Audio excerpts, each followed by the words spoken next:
Magandang umaga po. Narito na po magiging lagay ng panahon ngayong umaga ng Sabado, July 11, 2026. Pero bago yon, baka pwedeng palike and share naman ang video na ito. Comment ka na rin kung taga saan lugar ka para malaman natin kung hanggang saan umabot ang video na ito. Huwag mo din kalimutan na mag-follow at mag-subscribe sa ating Facebook page at YouTube channel. Sa kasalukuyan na tayo sa pag-asa, ang bagyong Inday nga ay bahagyang bumilis ang paggalaw habang kumikilos ito pa northwestward patungo ng southern island ng Japan. Uli nga itong namataan sa laing 485 kilometers east-northeast ng Itbayat, Batanes. Taglay ang lakas ng hangin na umabot sa 140 kilometers per hour malapit sa gitna at pagbugso na umabot sa 170 kilometers per hour. Kumikilos pa northwestward sa bilis na 25 kilometers per hour. Dahil pa rin sa bagyong Inday, may nakataas pa rin tayo na tropical cyclone wind signal number 2 sa bahagi ng Batanes. Ang nabanggit na lugar ay posibleng makaranas ng malalakas na hangin with minor to moderate impacts.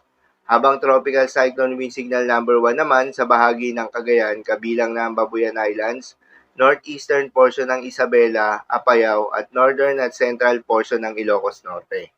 Ang mga nabanggit na lugar naman ay makakaranas ng malalakas na hangin with minimal to minor impacts. Posible namang makaranas ng pabugso-bugso ng hangin na hindi nakasailalim sa tropical cyclone wind signal pero dulot naman ito ng pinalakas na southwest monsoon o hanging habagat at paligid ng bagyong Inday ang halos buong bansa. At dahil pa rin sa epekto nitong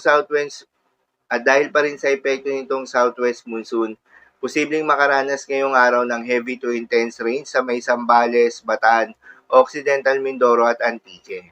Moderate to heavy rains naman sa may Metro Manila, Bulacan, Pampanga, Tarlac, Rizal, Cavite, Laguna, Batangas, Oriental Mindoro, Romblon, Palawan, Aklan, Capiz, Iloilo, Guimaras, Negros Occidental at Negros Oriental.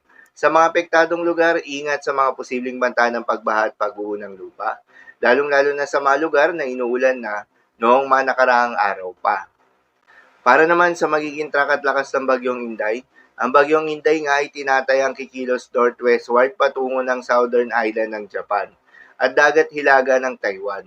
Inaasahan naman na lalabas ito ng Philippine Area of Responsibility ngayong umaga. Ang bagyong Inday rin ay tinatayang mananatiling typhoon category sa kabuoang forecast period nito. Paalala pa rin po palagi na posible pa rin ang mga pagbabago.